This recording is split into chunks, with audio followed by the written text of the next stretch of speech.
Good morning, student. I hope you all are fine and are paying attention to your studies at home. So in the previous video, we studied the very first page of the chapter History of Magazine, in which you read how first magazine, that is magazine of amusement, came into being. Now let's continue the chapter. Okay. So this first magazine, that was magazine of amusement. Amusement का मतलब होता है entertainment, you know, जिसमें आप entertainment मिले, जो करके आपको मनोरंजन हो आपका, उसको बोलते हैं amusement. So it was what it was. This magazine of amusement was a collection of news items, popular songs, short versus, gossip columns. Okay, तो इसमें एंटरटेनमेंट की सारी चीज़ें थी.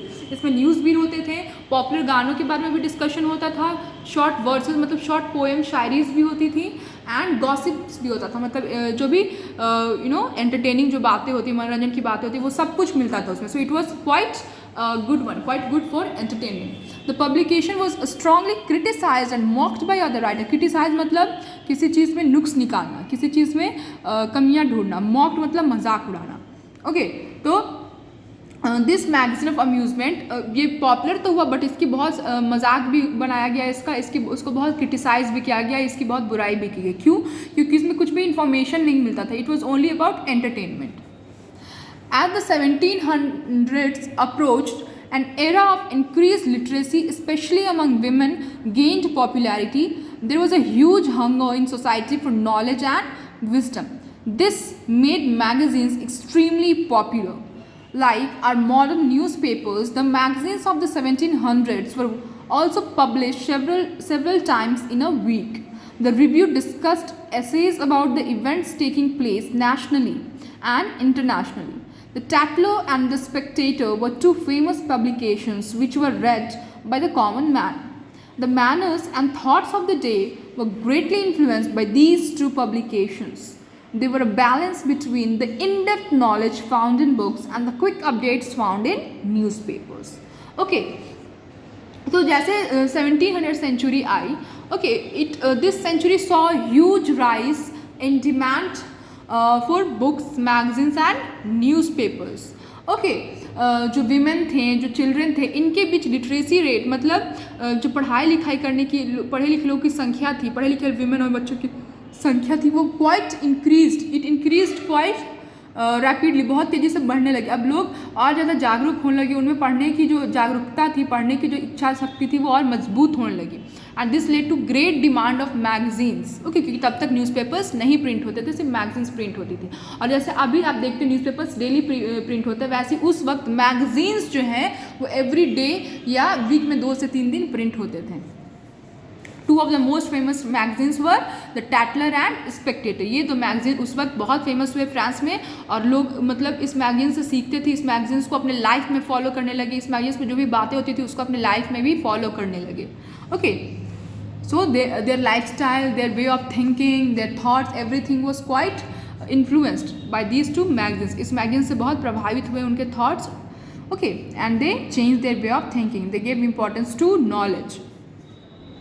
Even though these publications were gaining popularity, the word magazine was not coined until the year 1731. Okay, magazines बिकने जरूर लगे थे, लोगों में पॉपुलैरिटी जरूर बढ़ी थी इस टाइप की किताबों के लिए, बट ये जो वर्ड मैगजीन है ये यूज़ में नहीं आया था. कब तक? 1731 तक, 1731 तक. It was in this year that Edward Cave, an Englishman, published a magazine called the Gentleman's Magazine.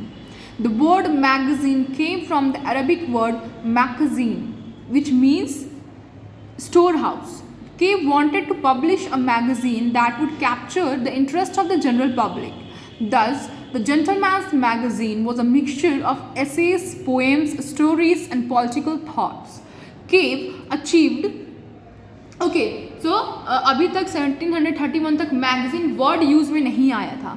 Edward केव जो एक इंग्लिश मैन थे, उन्होंने पहली बार इस वर्ड का यूज़ किया जब उन्होंने एक मैगजीन पब्लिश किया जिसका नाम था the gentleman's magazine. Magazine word एक अरेबिक वर्ड है, मैगजीन उससे आया है, उसका मतलब होता है स्टोर हाउस, मतलब इंफॉर्मेशन का कलेक्शन. अंडरस्टूड? ओके, और ये मैगजीन क्या था? Gentleman's magazine. It was a magazine which was मतलब जनरल इंसान को जो भी पढ़ने के लिए, इंटरटेनमेंट के जो भी चीज़ें चाहिए, हर चीज़ था उसमें. Like poems, essays, stories, political thoughts, हर चीज़ें उसमें उपलब्ध थी. Cave achieved two things through this publication. इस मैगजीन के थ्रू उन्हें दो चीज़ प्राप्त हुई केव को. What? He gave us the term magazine. उन्होंने दुनिया को वर्ड मैगजीन दिया. और दूसरा, he established himself as the first publisher to successfully create a wide ranging publication. और वो पहले ऐसे पब्लिशर बने जिनका मैगजीन बहुत दूर तक, बहुत दुनिया में बहुत जगहों तक फैल गया, बहुत लोगों तक पहुँचा. Years later, British news agent Herbert Ingram realized that more copies of a magazine could be sold if it contained colorful sketches and drawings. Okay, Herbert इंग्राम जो कि एक ब्रिटिश न्यूज़ एजेंट थे. ब्रिटिश न्यूज़ एजेंट मतलब newspapers बनाने में उनका काम था, न्यूज़ कलेक्ट करना उनका काम था. उन्होंने क्या रियलाइज़ किया कि अगर मैगजीन्स में ड्राइंग्स हो, कलरफुल स्केचेस का यूज़ किया जाए तो लोग और आकर्षित होंगे और अट्रैक्ट होंगे और ज़्यादा बिकेंगी ये magazines. Okay, it will become more entertaining, more nice to colourful to read them. Thus he offered the world with the first illustrated magazine, मतलब फर्स्ट मैगजीन जिसमें ड्राइंग्स थी, कलरफुल स्केचेस थे, known as the Illustrated London News in 1842. This magazine had plenty of designs and photos. इस magazines में बहुत सी designs और photos थी. Okay, Today, the world is filled with thousands of magazines. They inspire, inform, educate, and entertain audiences worldwide. They play an important role in changing the world around us. Okay? So, ये तो सब तो पहले के ज़माने की बातें हो गई. अब हमारे पास मैगजीन्स का ढेर है. There are thousands and crores of magazines of each and every category, from entertainment, sports, news. Okay, everything you have. They inspire you, आपको प्रेरित भी करते हैं. दे इन्फॉर्म यू, आपको इन्फॉर्मेशन भी देते हैं. एजुकेट, आपको पढ़ाते भी हैं, आपकी पढ़ाई के काम भी आते हैं. And as well as entertain भी करते हैं. आपको मनोरंजन भी होता है आपको इनको पढ़ के. Like comic books, comic magazines, they play an important role in changing the world around us. और इस तरह से ये दुनिया में बदलाव लाने का बहुत बड़ा हिस्सा है, बहुत अहम रोल निभाते हैं. So that's all. I hope you have understood the chapter. Do revise and try to learn the word meanings. That's all for today. Thank you.